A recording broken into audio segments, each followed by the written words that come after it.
Bom dia. Eu agradeço, primeiramente, a oportunidade, né, tanto do SESC quanto da Pinacoteca em trazer meu trabalho para estar mostrando para vocês.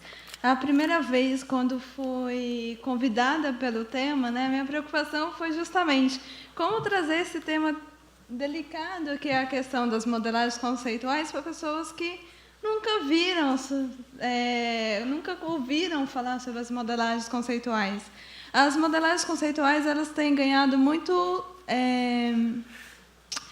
campo, justamente porque ela envolve essas questões de planejamento de todos os sistemas, né? Ela cabe na questão da engenharia de software e trazer, nesse sentido, como planejar todo o sistema informacional. Bom, a preservação digital, no caso, vem um pouco, né, da questão da preservação dos registros dos catálogos, né, que é um pouco do que eu vou trazer aqui. Bom, acho que talvez seja a necessidade que todos têm, né? Como oferecer o acesso informacional, como fazer a recuperação eficiente de todos os sistemas informacionais. A gente acaba todos os dias, a todos os momentos, a gente vive esse caos informacional, principalmente essa mediação entre usuário e recurso informacional. Como trazer isso, né?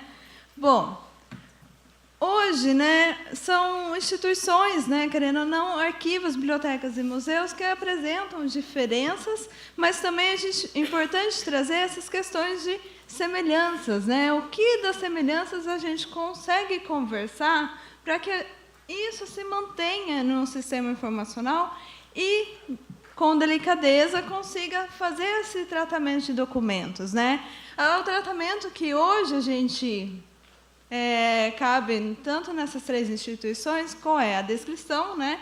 Que também na biblioteconomia especificamente é chamada de catalogação de itens, a categorização e a classificação, e a indexação e taxonomias, né, que a gente faz entre os processos técnicos. Mas o que eu coloco, né, como objetivo dessa apresentação justamente cabe conversar hoje sobre a preservação, seja ela digital ou não, do recurso informacional, mas não só do recurso, mas também do seu registro, porque hoje a gente pensa em preservar o recurso e os dados ali inseridos quando você está fazendo a catalogação. Por exemplo, isso é pensado quando nós, nas bibliotecas ou as outras instituições, a gente tem que mudar o sistema, o catálogo, né? O do Aleph passar para o Baby Livre ou vice-versa, né? Aí a gente começa a pensar, poxa, e o registro, né? A gente vai perder tudo? A gente não pode perder tudo, né? São anos de trabalho. Então, um pouco dessa reflexão hoje, né? Aqui eu trouxe um exemplo da Pinacoteca que eu separei. É um registro, né, do catálogo da Pinacoteca e, por exemplo, são questões que a modelagem vai estar trabalhando dentro do sistema informacional de uma maneira muito intrínseca, né, dentro do próprio sistema. Por exemplo, nesse exemplo simples aqui, autor, eu consigo identificar 2 vezes o registro de autor. Então, e sendo que eu poderia estar descrevendo somente uma única vez. Então, todas essas questões vai caber um pouco na reflexão que eu vou trazer hoje sobre as modelagens conceituais. Tá? Bom, como já foi falado nas apresentações, tanto da Gabriela, do Sayão, do Jack, agora da Raquel, né, é um pouco o planejamento de todos os sistemas, né? A interoperabilidade ela tem que ser uma questão intrínseca a tudo que a gente for fazer a qualquer momento. A interoperabilidade ela tem que estar a todo momento ligada a essa questão da preservação digital. Disso, como fazer isso, né? É muito fácil falar que tem que preservar, mas como fazer justamente? Trabalhar com a questão da persistência e armazenamento dos dados. Isso, justamente, eu gosto dessa imagem, que é a do Elvis, né, a tese do Elvis Fusco. Ele vai justamente ilustrar toda essa questão da modelagem. Quando a gente trabalha os sistemas informacionais, a gente principalmente trabalha com a camada de apresentação, que é a penúltima aqui, que está verde para mim, mas para vocês deve estar uma cor bem diferente. Essa penúltima é a camada de apresentação. É onde vocês vão ter acesso à base dos registros, onde vai ter acesso ao usuário, como, por exemplo, esse registro. Essa é a camada de apresentação. No entanto, a minha proposta é justamente dialogar essa camada mais interna, que é a camada de persistência. A camada de persistência ela tem que tomar muito cuidado, porque é ali que vai estar todo o armazenamento de registros. Nessa camada de persistência, a gente conhece ela quando, por exemplo, aquele registro da base sumiu e mais ninguém consegue encontrar. É justamente lá, o cientista da computação, analista de sistemas, ele vai ter o contato com essa camada de persistência. A camada de transacional, justamente, é quando você consegue ter todo o diálogo de interoperabilidade, que cabe à última camada também, com os diversos padrões de metadados, né? Tanto que, para falar de modelagem conceitual, não tem como falar sobre os metadados. Só que, como a Raquel viria antes, eu tentei estabelecer esse diálogo justamente com essa apresentação, para a gente estar abordando aqui pontos, né? Não trazendo à tona todas essas questões. Bom, em si, a camada de interoperabilidade, que é essa primeira, a gente consegue trabalhar justamente quais os padrões que eu quero conversar. Porque, justamente, um sistema bem planejado e bem efetuado, ele vai ter a diversidade de padrões infinidade de padrões que eu vou conseguir conversar. No entanto, se eu estabelecer, por exemplo, o meu sistema em somente Mark 21, eu somente vou conseguir conversar em Mark 21. Então, essa camada de interoperabilidade justamente vai ter essa comunicação. A camada de apresentação justamente outras questões que envolvem, por exemplo, a arquitetura da informação, a questão de apresentação para o seu usuário, a forma que você vai estar disponibilizando para o seu usuário, porque há metadados que, por exemplo, não fazem sentido o usuário ter acesso. Por exemplo, metadados de quem inseriu aquele registro no sistema informacional. Não tem uma significativa o usuário ter acesso àquele registro. O que ele precisa, o usuário, é de uma forma bem mais simplificada de como ele recuperar a informação. As competências e planejamentos individuais do usuário que devem ser pensados aí. A camada transacional já é quais os padrões justamente que o meu sistema vai ter toda a relação, por exemplo, Dublin Core, Mark 21, e justamente faz relacionamento com a camada de persistência. A camada de persistência ela obedece não a padronização pelos próprios padrões, mas justamente pensem que nessa camada todos os metadados vão estar ali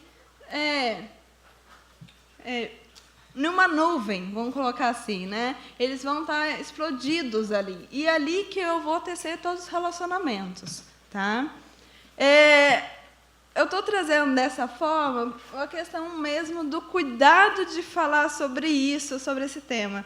Ano passado, no Dublin Core, eu tive uma experiência que, quando eu comecei a expor toda essa pesquisa, o pessoal começou, nossa, que complexo, eu não estou entendendo nada. Então, eu tive esse cuidado, né, justamente para que vocês consigam tecer algumas informações e levar para as suas instituições, né, e pelo menos a começar a pensar sobre isso, né?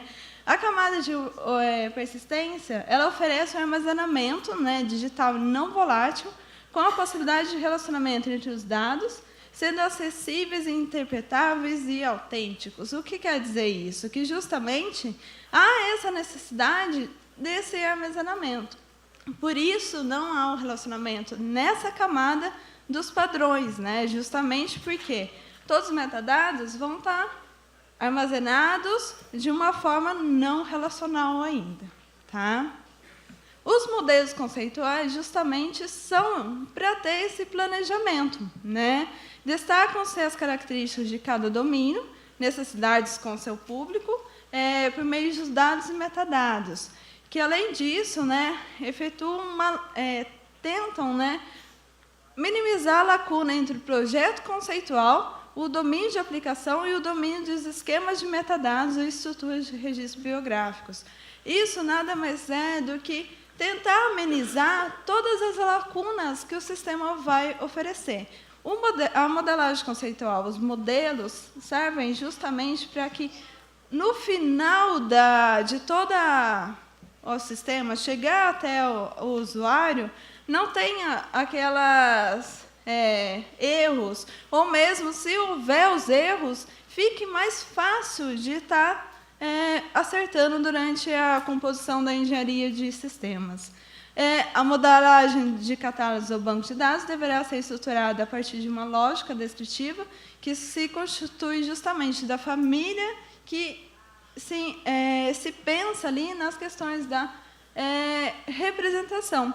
E justamente aqui eu trago a importância dos metadados, né? A importância dos metadados não somente com os padrões, mas justamente a questão do cuidado do que você for descrever de cada recurso informacional. Cada recurso é uma tipologia, cada domínio, né, que aqui eu vou trazer, justamente vai ser o cuidado que você vai possuir para descrever aquele recurso informacional.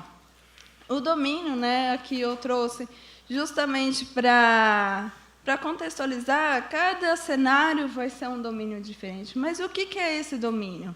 É o âmbito da arte ou ciência, como a gente encontra no dicionário, mas, no caso, né, dos sistemas de informação, são justamente o âmbito do estudo do objeto físico e não físico, em um campo tendo a finalidade de extrair requisitos mínimos para a representação. Físico e não físico, por quê? O físico acaba sendo o não físico, melhor dizendo, ele acaba sendo o lado volátil, né? A gente não tem acesso, tem acesso, mas não tem o tratamento necessário quando a gente se refere à camada de persistência. Ali vai estar aquela volatilidade mesmo dos metadados. Investigar o domínio envolve tanto a abstração necessária de cada contexto.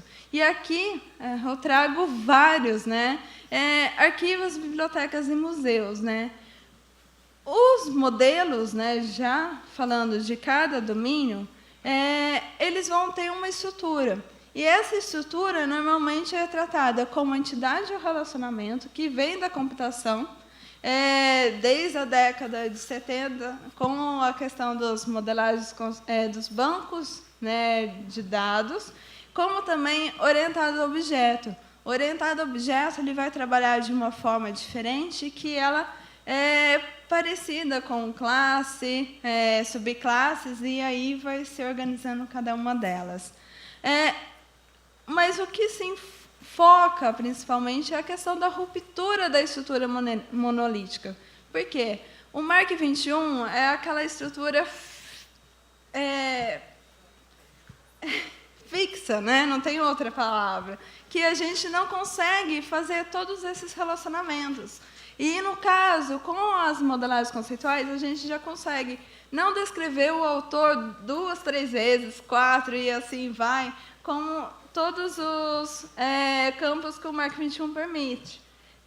Além disso, né, não faz essa ruptura principalmente com os relacionamentos com outros itens do seu acervo, né?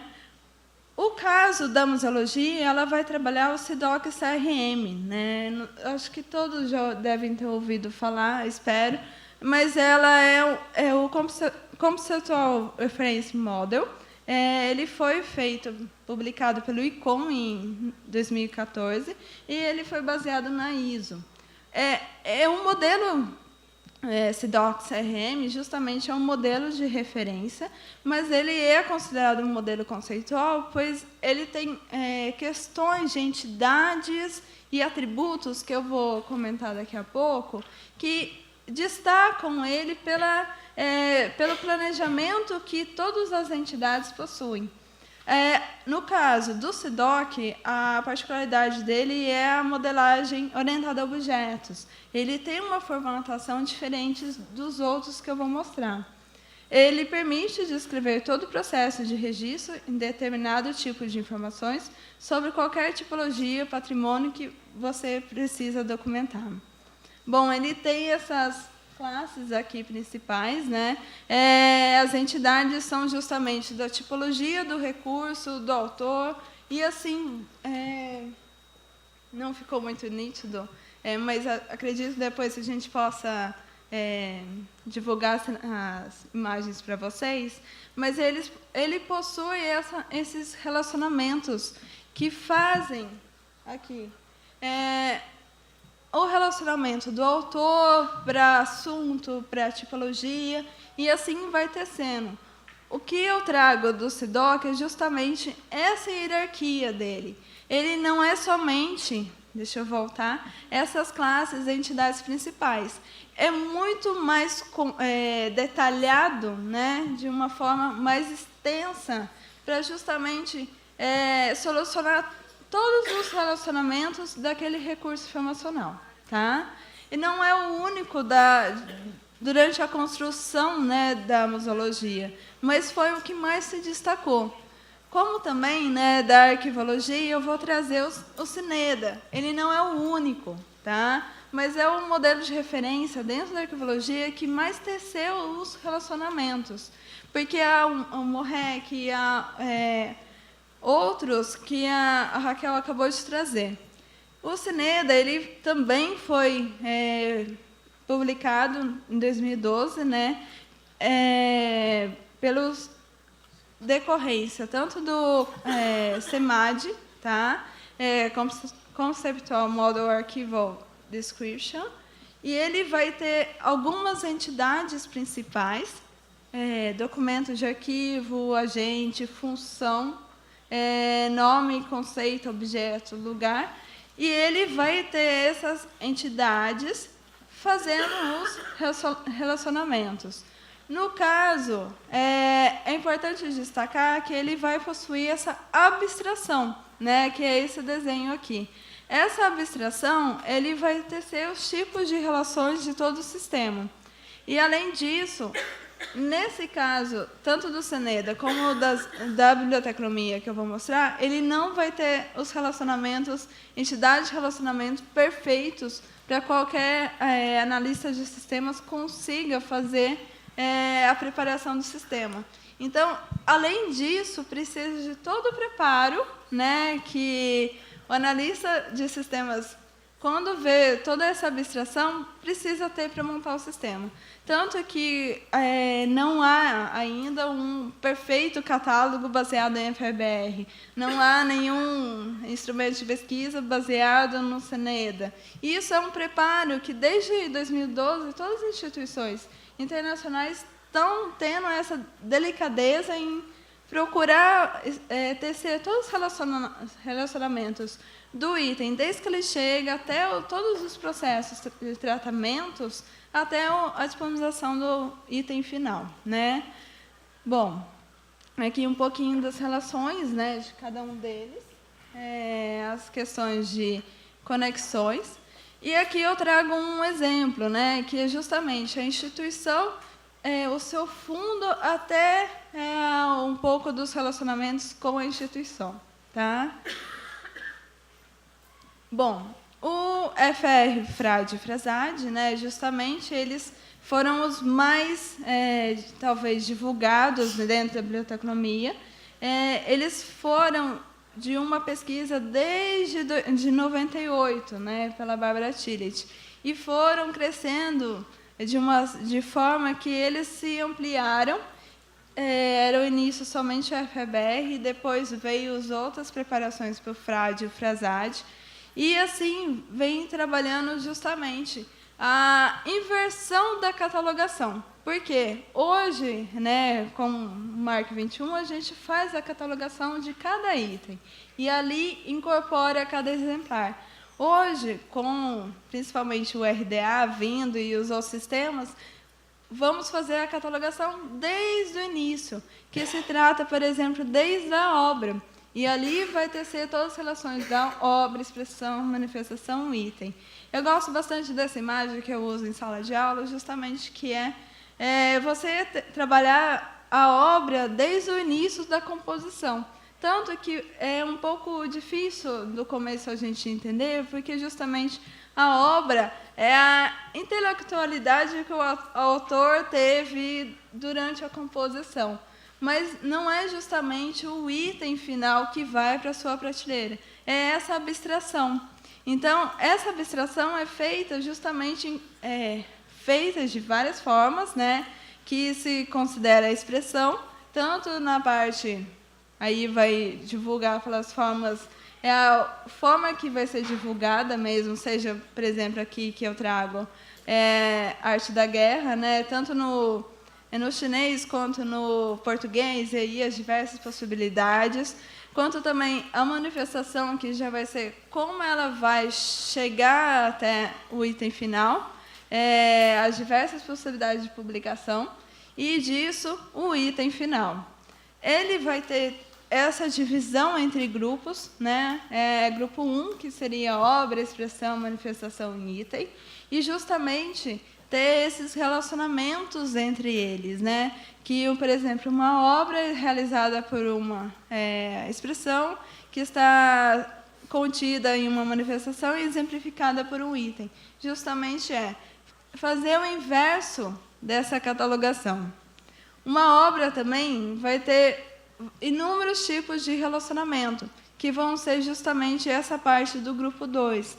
O grupo 2 ele vai investir na questão da autoridade. A autoridade do item justamente é a pessoa, família, e pode ser tanto encontrada na literatura como família, entidade coletiva. Todas essas relações vão tecer durante todos os relacionamentos. Por exemplo, o grupo 3, que investe na questão de assunto. Tudo isso foi também feito, todos os relacionamentos. Eu trago essas imagens, e por isso que eu não estou detalhando tanto, justamente porque são imagens que mostram toda a complexidade dos modelos conceituais. Se eu ficar detalhando, vai ficar muito cansativo, mais do que eu acredito que vocês já estão. Mas eu acredito que vale a pena vocês tanto lerem o artigo, quanto os trabalhos que estão sendo feitos nessa área, né, para quem quiser conhecer mais, que são justamente essas questões aqui de relacionamentos. O FRAD, né, como eu comentei, justamente é aquele grupo 2 do FEBR mais explorado, eu coloco dessa forma. Ele nasceu em 2012, por aí, né, e justamente foi a investigação, né, da parte de autoridade. E a autoridade aqui, eu coloco, por exemplo, todos os campos, né, eu bato bastante nessa tecla, que Machado de Assis, por exemplo, tem as inúmeras possibilidades de autoridade do nome dele, justamente em todos os campos do MARC 21. Aqui é um registro de autoridade, né, da Biblioteca Nacional, e todas as que eu encontro, né, Joaquim Maria Machado de Assis. Eu posso encontrar como Assis Maria Machado, e Assis, Joaquim Maria Machado, Machado de Assis, Joaquim Maria. Então, são inúmeras possibilidades para justificar uma pessoa somente. E que, com as modelagens conceituais, isso acaba que o Joaquim Maria Machado de Assis ele vai ser conhecido como Machado de Assis. No entanto, tudo isso dentro da modelagem, eu só vou fazer a catalogação dele uma única vez. Os relacionamentos que eu posso fazer de pessoa, né, família e entidade coletiva, né, tanto da instituição como o grupo familiar mesmo. Aqui o núcleo do FRAD, que são justamente as entidades biográficas, nomes e identificadores, e justamente baseada na agência. Por que a agência? Porque justamente não há nada como se fazer no FRAD sem ter essa agência que regule todos os nomes. Aqui é um pouco da estrutura e todos os relacionamentos. É claro que, novamente, colocando, são abstrações, são desenhos que a Biblioteca do Minho utilizou para tecer como seriam esses modelos conceituais, mas que necessitam de um preparo para os cientistas da computação conseguir elaborar um sistema. Bom, o FRASAD, aqui por fim, os inícios começou em 2005, mas ele foi aprovado em 2010 e ainda há vários estudos, não foi publicado finalmente, nessa questão de assunto, não está finalizado, e justamente tece todos esses relacionamentos entre os usuários de dados de autoridade para assunto. E vai fazer todas essas características entre como mencionar a autoridade, o assunto e qual a responsabilidade entre elas. E o FRASAD ele já surge com duas novas entidades. A entidade vai ser esses retângulos e os relacionamentos, só para identificar, que vai ser o nome e o tema. O nome e o tema vão ser justamente o controle de assunto do modelo conceitual. E ambos vão ter relacionamentos com a obra, que vão ser justamente como inicia toda a concepção intelectual, até cada base de dados, de todas as composições de assunto. Bom, o que eu queria chegar é justamente todo esse preparo para chegar aqui. É a questão da integração. Como que eu vou fazer isso? Que justamente foi minha tese defendida ano passado, sobre a integração de todos os campos, de Bíblia, Arquivo e Museu. A orientação foi da professora Plácida, lá em Marília, na Unesp de Marília. Bom, essa composição, a gente carinhosamente deu o acrônimo de DILAM, que é justamente Digital Images for Libraries, Archives and Museums, que propõe justamente essa integração, esse planejamento dos três sistemas dentro da modelagem. O objetivo dela foi justamente equivaler os princípios descritivos de uma forma integradora, e o modelo em si foi elaborado em 3 etapas. A primeira, trabalhar quais são os requisitos funcionais, o que eu preciso que meus usuários consigam fazer dentro do sistema. Trabalhar a questão dos metadados adequados para cada recurso, e, no caso, o recurso utilizado foi o magético, e as entidades de criação, como que foram feitas essas integrações. Bom, por que a imagem? É um tema que eu já venho abordando há muito tempo. A imagem é um recurso informacional que todas as instituições trabalham com imagem. Há fotografias em bibliotecas, arquivos e museus. Só que cada fotografia é tratada de formas similares e diferentes em cada das instituições. Além disso, há uma questão mesmo do suporte, quando ele é digitalizado, ou mesmo quando ele nasce digital, que é justamente os dados automáticos ligados à imagem digital. Esses dados automáticos são denominados como EXIF. Quando a gente trabalha com os dados EXIF, a gente fala que são dados até perigosos, porque quando a gente tira uma imagem, a gente sabe todo o geoprocessamento daquela imagem, a gente conhece aonde que foi tirada, o dia, a data. Então, tudo isso vai envolver justamente dados acoplados ao registro. E por que não utilizá-los? Porque eles já estão prontos ali, já estão descritos. Por que não trazê-los para a catalogação? E, além disso, né, a imagem é justamente um patrimônio artístico, cultural e de memória inegável, né? Baseado em tudo isso dos requisitos os requisitos pensados no recurso informacional da imagem digital, foram feitos os requisitos funcionais do DILA.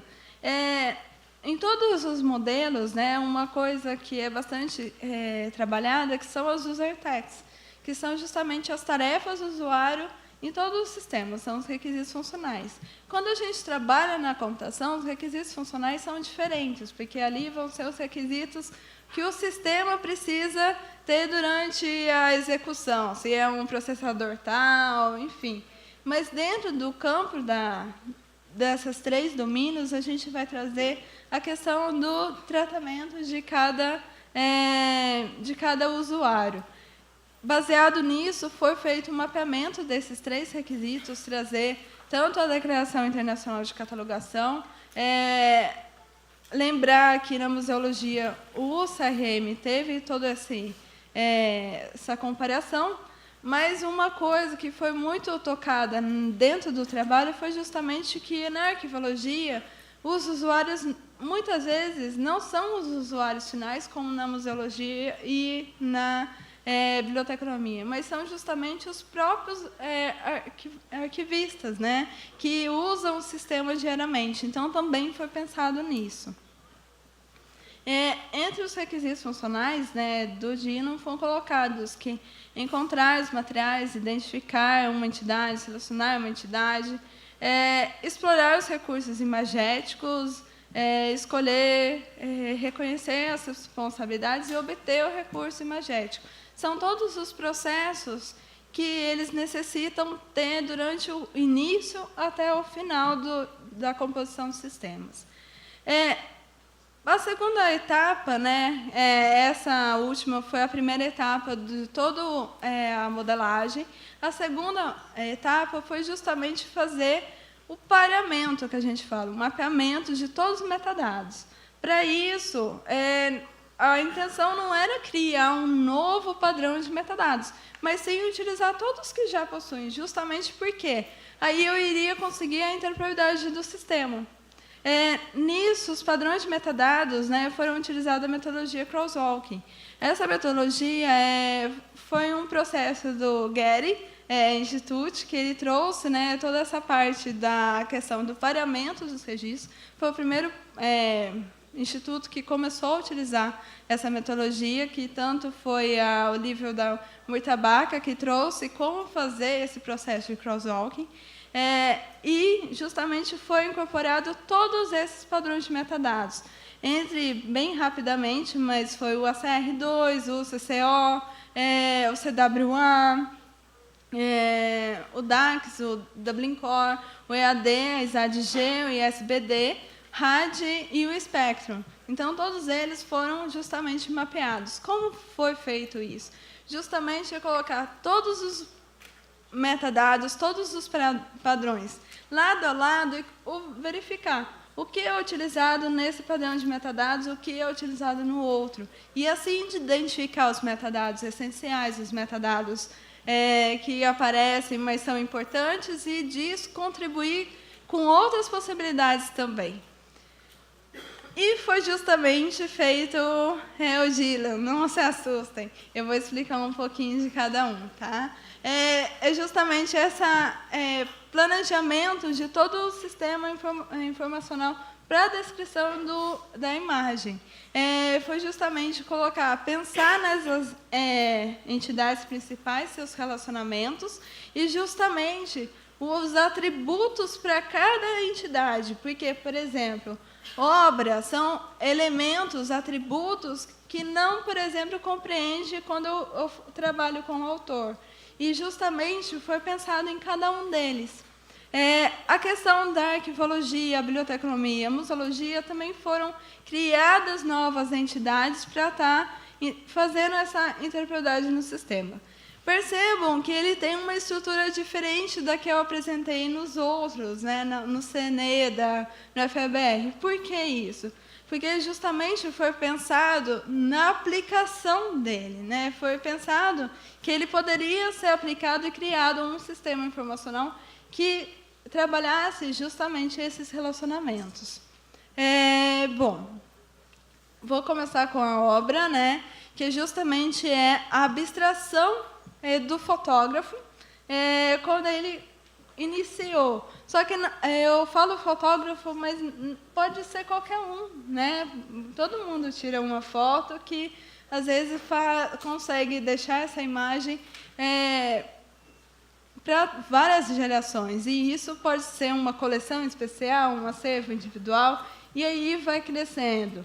Justamente é o que pensou o autor ao registrar aquela obra. No caso, foi pensado em entidades similares aos modelos já apresentados, justamente para quê? Manter essa interoperabilidade, né? Não criar uma nova possibilidade que não se tinha uma conversa paralela entre as outras entidades. Por isso, né, também foi pensado na questão da expressão, manifestação e no item, né? A expressão justamente é a realização, né, daquela obra. A manifestação é a atribuição, que já trabalha um pouco com a questão física, e justamente o item é onde eu vou ter o acesso.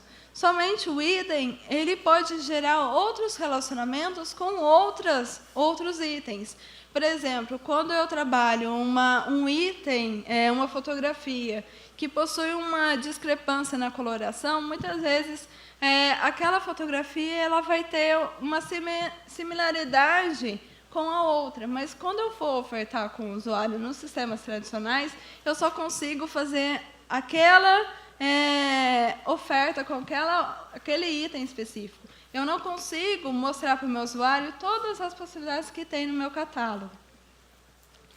Além disso, também foi pensado as questões de autoridade, né, que justamente pessoa, né, a abstração do que é o indivíduo, e aí vai colocar todos os atributos relacionados ao indivíduo, nome, identificador,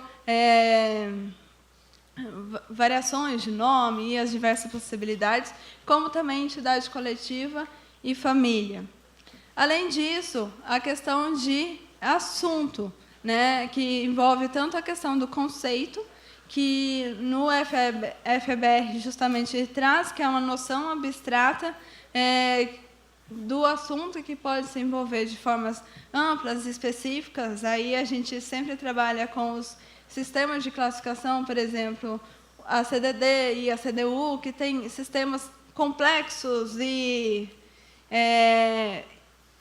você pode usar tanto os mais simples quanto os mais detalhados. Além disso, o objeto, que é justamente quando o objeto é tema da imagem, o evento, que ocasião que criou aquela imagem, lugar que justamente é uma paisagem, um tema específico de localização. Bom, disso foram envolvidas outras entidades, foram criadas novas entidades justamente para ter essa relação. Essas novas entidades justamente são a responsabilidade, tipo de relacionamento, tema, risa, ergo, cronos e físicos. Os nomes gregos justamente são para diferenciar essas entidades das mais já sedimentadas na área, né? A questão das novas entidades, né? A responsabilidade vai justamente trazer a questão de como fazer o controle do nome específico que eu vou utilizar nessa autoridade. O tipo de relacionamento ela foi uma questão de entidade criada justamente para poder criar esses tipos de relacionamento entre as próprias entidades. Por exemplo, a questão da manifestação ser exemplificada pelo item. Como fazer esse tipo de relacionamento de exemplificação? Nessa entidade que a gente conseguiu fazer a relação. O tema também é uma entidade que ela vai crescer justamente pelo controle do assunto, de toda a descrição. E as entidades de integração, que justamente são o Cronos, né, que vai tecer sobre as questões da temporalidade daquele item, né, o Físicos, que vai trabalhar justamente a fotografia. Há um risco, ou mesmo um detalhe que eu preciso descrever, porque hoje o que nós fazemos é, se há uma mancha ou alguma coisa deteriorando a fotografia, nós colocamos em observações, detalhes específicos do material, e isso nem sempre é importante deixar como aquele metadado, mas sim dar um destaque para isso, porque pode ser importante para o seu usuário. Além disso, foi justamente RISA tecer todas as questões de procedência e proveniência. Aqui, claro que estão bem simplificadas essas falas, mas foram investigações bem exaustivas em tecer o que é a proveniência dentro da arquivologia e também a procedência dentro da museologia, que são muito importantes. E como trazer isso sobre a questão do item informacional. E justamente o ergo, por fim, que vai ser a questão da classificação e avaliação do item. Isso na arquivologia é muito importante, ter toda a questão da função do registro, né, de todo o motivo que ele foi criado e todas essas características, conjunto ao item desde o início da sua criação. Todas essas entidades vão ter metadados específicos. É claro que naquela imagem do Dylan total a gente não consegue colocar, né, de forma atrativa, né, porque senão vai virar, já é uma bagunça, né, mas aí vai virar uma confusão imensa. Então, elas foram colocadas em tabelas paralelas, que físicos vão ser todas as entidades, né, relativas ao físico da imagem, por exemplo. E disso foi aproveitado justamente os metadados EXIF, né, que são metadados já prontos que a gente possui ali para estar fazendo os relacionamentos. Entre as observações finais, né, dentro dessa modelagem, o Dylan é um modelo conceitual que ele vai apreciar tanto as necessidades funcionais, fundamentais de arquivos, bibliotecas e museus, né? Principalmente, a dedicação dele ressalta que, durante cada área, ele vai possuir discrepâncias e muitas preocupações, né? Porque cada item, cada necessidade de cada contexto precisam estar minimamente pensadas durante essa questão da modelagem. E voltamos desde o início à questão do planejamento. Sem o planejamento de cada sistema, muitos erros a gente consegue minimizar. Por quê? Fazendo toda essa modelagem, tecendo todos esses modelos, vão ser registros que a gente talvez não consiga mais perder, né, durante o sistema. A gente vai conseguir fazer os relacionamentos e oferecer cada vez mais novas possibilidades ao usuário. E, além disso, né, algumas discrepâncias que foram dificuldades mesmo durante a composição, que foi justamente a biblioteca ela vai possuir o mesmo item, várias outras cópias do mesmo item. O que fazer nelas para fazer essa composição dentro da modelagem conceitual? Além disso, né, os cuidados que o recurso da arquivologia e da museologia possuem, né, na importância do vínculo da criação, porque muitas fotografias não possuem a questão da autoridade tão aberta, né? Quando as fotografias não possuem a questão do autor desconhecido. E como isso fazer, né, no cenário de descrição? Foi uma dificuldade que, durante a composição, a gente também pensou e teve essa preocupação em trabalhar. Mas essa de autor desconhecido foi uma que a gente começou a descrever, mas não foi solucionada, né? Além disso, né, por mais que nos focamos na questão de abranger o recurso emocional imagético, depois de toda a modelagem, a gente percebeu que ele não só trabalharia com o recurso imagético, a modelagem em si. Claro que os metadados deveriam ser reposicionados e verificados, mas toda essa questão de como trabalhar a integração dos três domínios poderia ser aplicado a qualquer outro tipo de recurso informacional, tanto audiovisuais como a questão dos bibliográficos, porque justamente vale a questão dos relacionamentos. Além disso, né, foi importante destacar a questão do processo colaborativo entre tanto a ciência da informação, né, vista a questão da arquivologia, museologia, biblioteconomia, para a questão da computação. Porque, normalmente, os cientistas como a gente brinca, pelo menos na Federal lá, os computeiros, né, eles veem a questão da ciência da informação como... eles pensam muito na questão do usuário, mas de extrema importância para tecer todas essas relações entre o sistema. E foi justamente enfocado bastante a questão que esses processos, esses avanços tecnológicos, como a web semântica ou link data, somente vão ser possíveis se houver a comunicação das áreas, né? Bom, eu espero não ter assustado tanto. Foi justamente uma preocupação, o meu contato, e agradeço pela atenção.